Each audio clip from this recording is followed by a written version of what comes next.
Família, um projeto de Deus. Paz do Senhor a todos que estão conosco.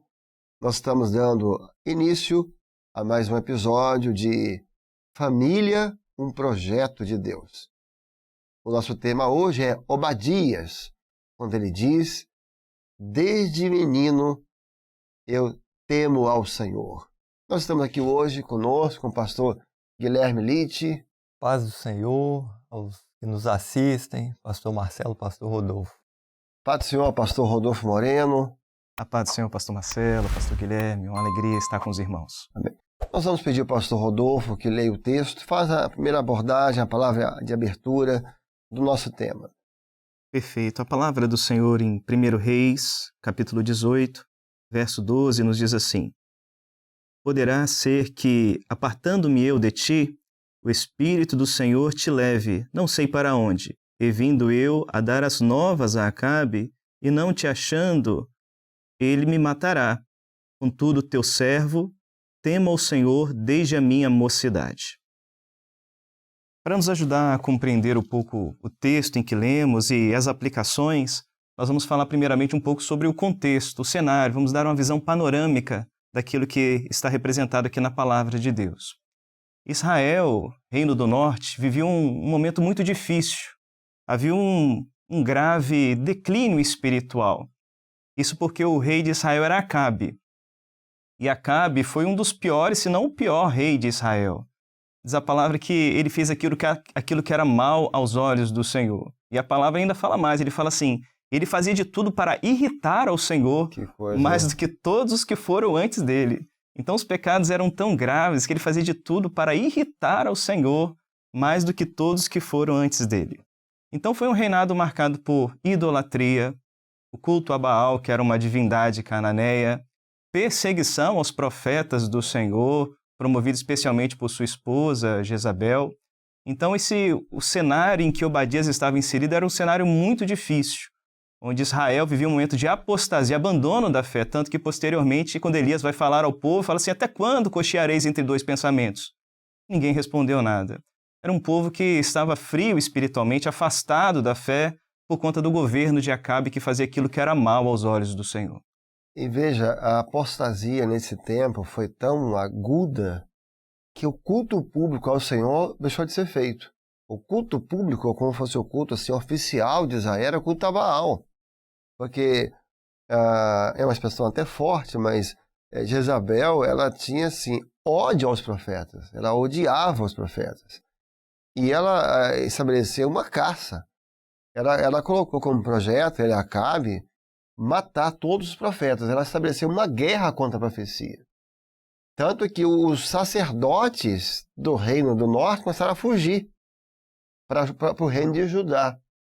Então, acho que o que marca muito, e aí é uma palavra importante para nós começarmos agora a olhar para os dias de hoje, e aí olhar para a nossa família, olhar para as nossas crianças, é uma apostasia muito profunda e essa guerra contra a profecia. Eu acho que não há dúvidas, né, Guilherme, que a grande intenção deles era acabar com a profecia em Israel, que ela chega a jurar que entregaria a Acabe a cabeça de Elias. Exatamente, pastor. Nós vemos, né, nesse contexto que a oposição, o que nós temos estudado até recentemente nos estudos semanais da escola bíblica, a oposição sempre existiu. Aqui, uma oposição declarada contra a profecia e também uma oposição contra o projeto de Deus, que nós vamos ver mais adiante. A vida de Obadias, a família. Então, duas coisas. A oposição ao projeto, a profecia e aquilo que é o projeto de Deus para a família, para a vida do servo de Deus, mas para a família. Em um contexto genérico, família é um projeto de Deus, mas havia uma oposição sobre isso. E nessa oposição, o que nós observamos aqui nesse contexto? Que tanto Acabe como Jezabel, o fim deles não foi bom. Foi de mal a pior. Era um governo que não queria ouvir a profecia, e por não ouvir a profecia, eles só iam declinando. e não percebiam isso, estavam cegos. O profeta falava, ele anunciava, ele chorava, alguns até se esconderam, mas eles não resistiam, eles resistiam à profecia. Claramente, né, Rodolfo, nós estamos vivendo, e aí é importante a família compreender isso, nós estamos, espiritualmente dizendo, nós estamos vivendo os dias de Acabe. O mundo está em apostasia, e o Israel de hoje, você olha no mundo evangélico, há uma apostasia muito grande, há um desvio, há uma decadência muito grande. Somos dias de Acabe e a operação de Jezabel está presente. Perfeito. Esse casamento profano da Exatamente. igreja com o mundo. Você vê, por isso que Jezabel aparece em Apocalipse. Exatamente. Não é a pessoa, é a operação que estava sobre ela e está aqui hoje. Perfeito. Aí a família tem que estar muito atenta, porque qual é o grande projeto de lá e hoje?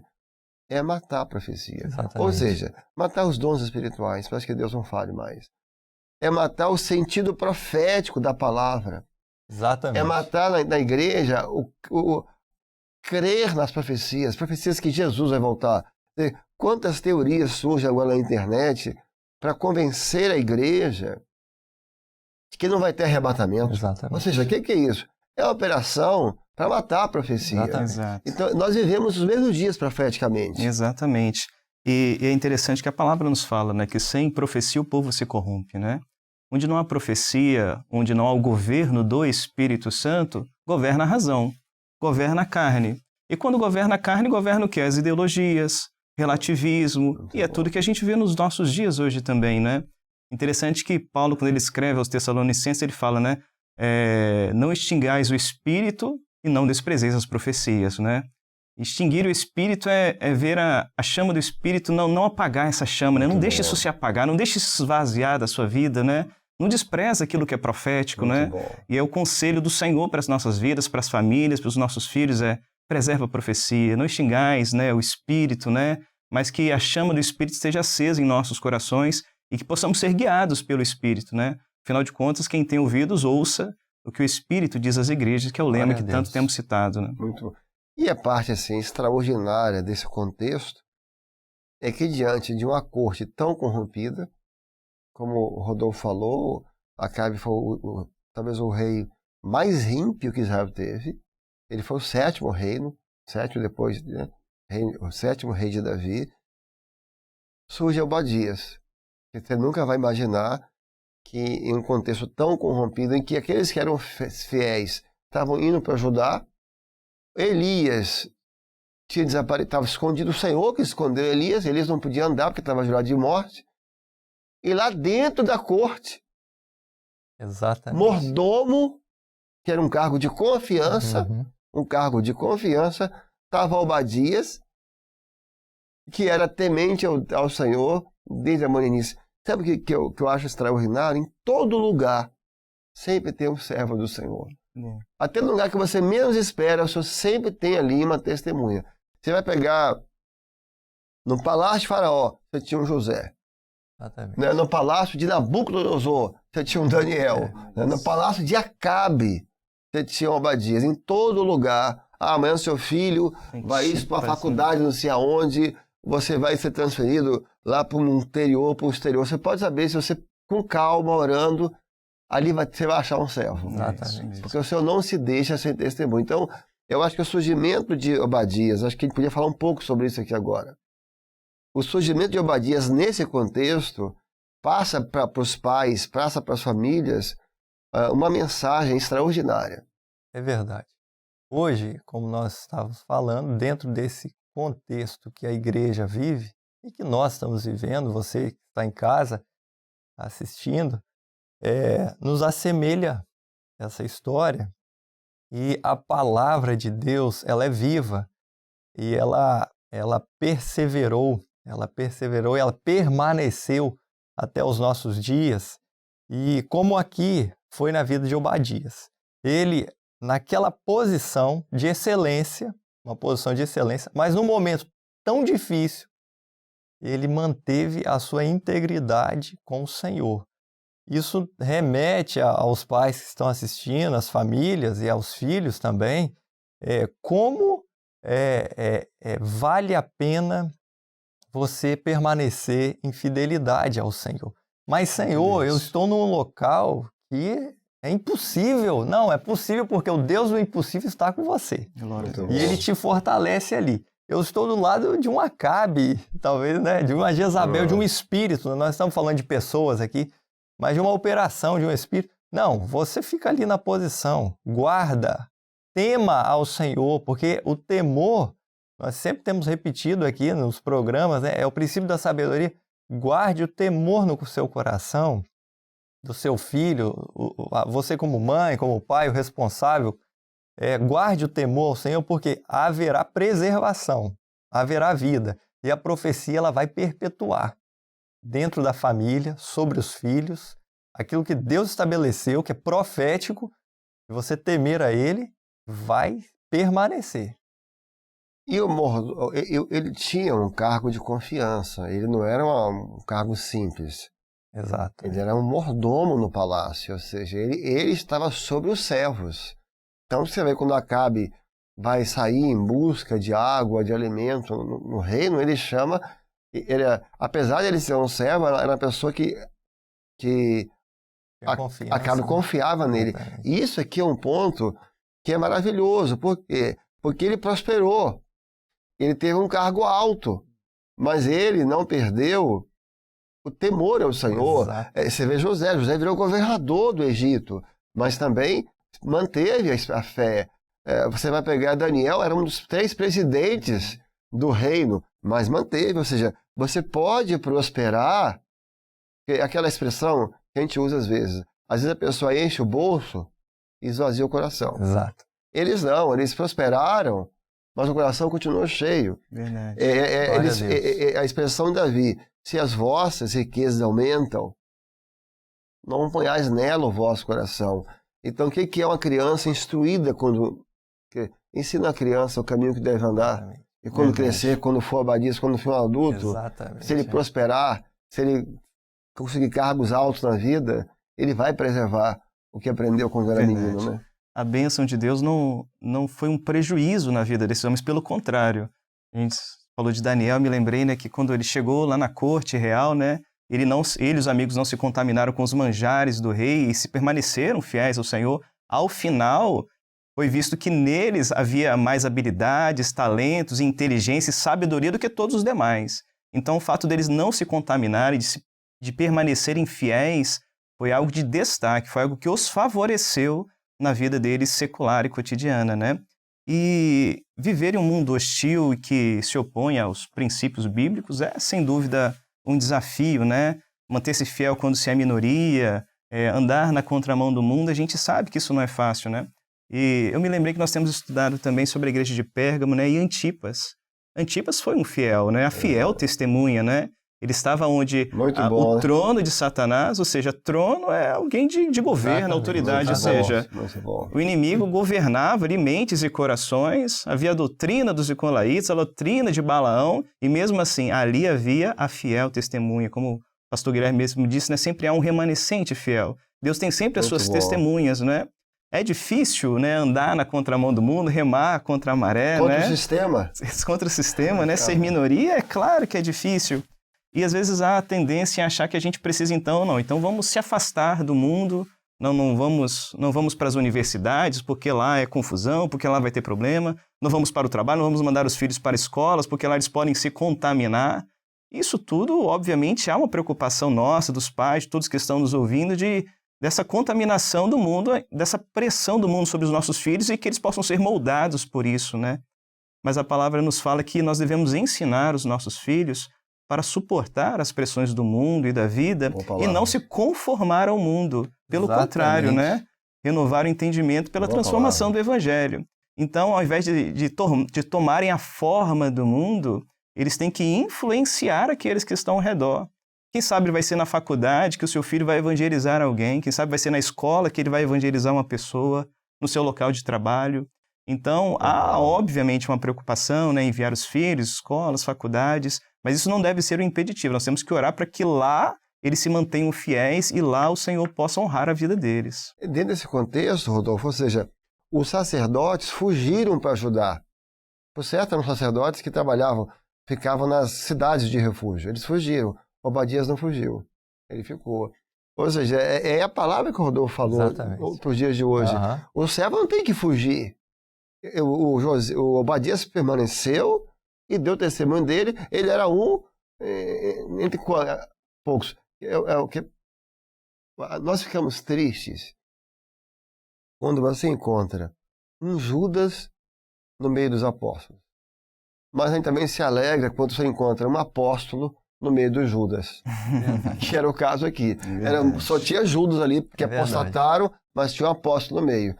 Então, os nossos filhos, as crianças devem ser criadas para isso, para ser um apóstolo no meio dos Judas, para ser o fiel no meio dos infiéis.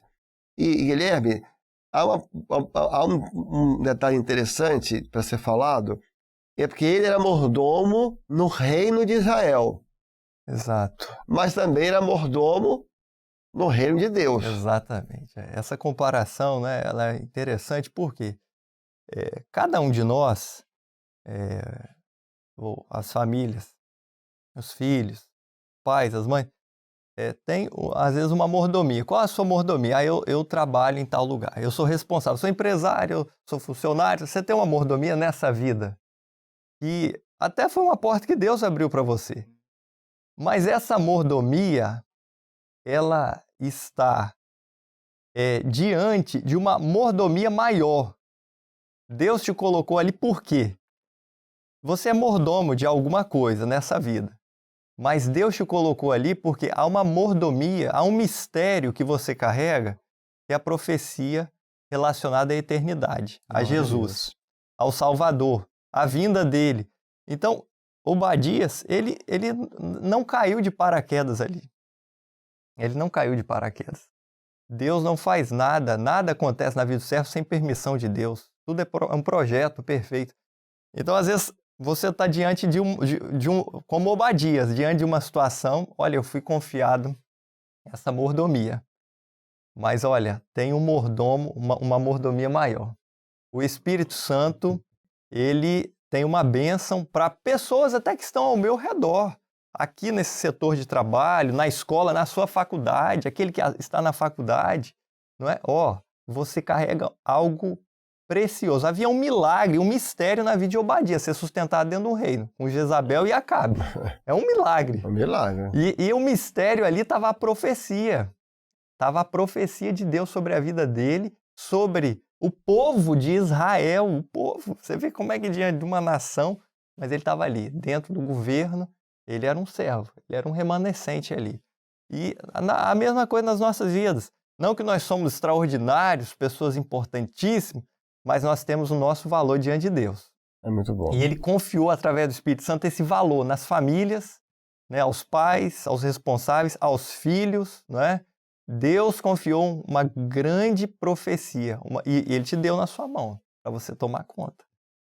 Acho que nós podíamos falar agora do que está por trás disso tudo. Você então tem esse cenário, surge Obadias, uma coisa assim realmente, um apóstolo no meio do monte de Judas, como nós falamos. Mas o que está por trás disso? A família. Família. Quando ele diz ao profeta Elias, porque eu temo ao Senhor desde menino. Então aquilo ali foi uma criança que os pais ensinaram o temor do Senhor. E até fala assim, eu adoro ao Senhor desde menino. Que era uma época em que Israel estava adorando Baal, a adoração tinha desaparecido e tinha entrado a idolatria. Então, por trás estava a família.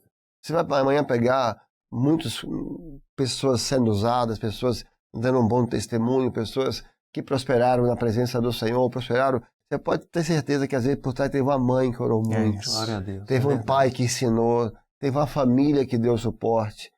Então, esse é um ponto que é muito importante a gente falar, até pelo nome dele, né, Rodolfo? Olha o nome que os pais deram para ele. É isso mesmo, né?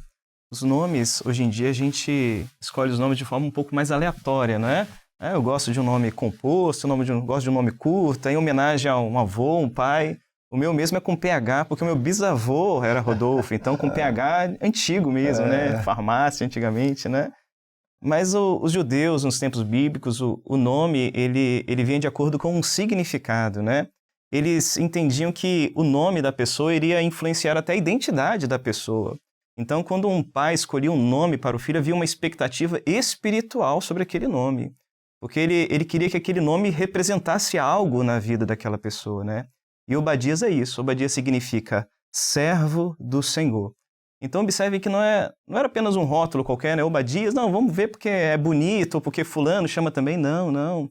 É porque o desejo dos pais, quando deram esse nome, né? O desejo deles, o profundo desejo é que o filho tivesse essa identidade, esse propósito de servir e adorar ao Senhor. Servo do Senhor é isso, né? É um adorador do Senhor, é um servo do Senhor, alguém que está à disposição, alguém que é dedicado a servir ao seu Senhor. Então, esse tem que ser também, hoje em dia, o nosso desejo para os nossos filhos. Nós desejamos, obviamente, muitas coisas para os nossos filhos, e o melhor, né? Verdade. Eu quero que meu filho seja bem sucedido profissionalmente, que estude, que tenha um bom casamento, e está correto, né? Nós devemos, como pais, né, preparar os nossos filhos, incentivar e ter esses desejos que são saudáveis. Mas em primeiro lugar, acima de todas as coisas, o nosso desejo tem que ser que o meu filho seja um servo do Senhor, não é? Porque se ele servir ao Senhor, se ele tiver uma vida de relacionamento com Deus, de entrega, de adoração, de serviço, as demais coisas Deus vai acrescentar a ele. Amém. Então esse tem que ser o nosso desejo como pais, né? Que seja servo do Senhor. Rodolfo, aqui um detalhe falando sobre o nome, é que o nome ele vai identificar e é algo logo que é perguntado, não é? Quando a mulher está grávida, vai ser menino ou menina, qual o nome? Né? Então, a nossa vida como pais, né, a prioridade do servo é que ele seja um servo, que foi? Amém. É Obadias, que ele seja um servo. Que maravilha. Primeira coisa, o início, que ele seja um servo. E que ele testemunhe isso, né? Quando as pessoas toda hora perguntar, né? Quem você? Eu sou servo do Senhor, né? É o propósito, a identidade, né? O que você é? Não, eu sou o engenheiro. Essa é a sua profissão. Eu sou isso, eu sou aquilo. Não. O que você é? Eu sou um servo do Senhor. Meu nome é Obadias, né? Que lindo, né? Muito bom. Ou seja, deixou de ser só o nome e virou uma realidade. Ele se identifica assim, né? Eu sou o teu servo, né? Olha, eu acho que nós poderíamos parar aqui, que o assunto está rendendo para não ficar muito longo. E voltamos semana que vem no restante, quando ele vai sair com Acabe, quando ele vai esconder os profetas. Pode ser? Perfeito. Muito Então, bom, glória a Deus. Pastor Rodolfo, Pastor Guilherme, obrigado por terem vindo. Amém. A paz do Senhor. A Paz do Senhor. Nós estamos chegando ao final desse episódio. Os pais de Obadias, desde criança, ensinaram a ele o temor do Senhor. Ensinaram a adorar o Senhor. Quando crescer um adulto, crie seu filho na presença do Senhor. E ele não vai ter amigos de bar, amigos de noitadas. Ele vai ter amigos que são amigos do Senhor. Crie seu filho no Senhor, ele não vai ter cicatrizes para lembrar as feridas que o mundo fez nele, mas vai ter a lembrança de uma infância feliz na casa do Senhor. Que Deus te abençoe. Que Deus abençoe a sua família. A paz do Senhor.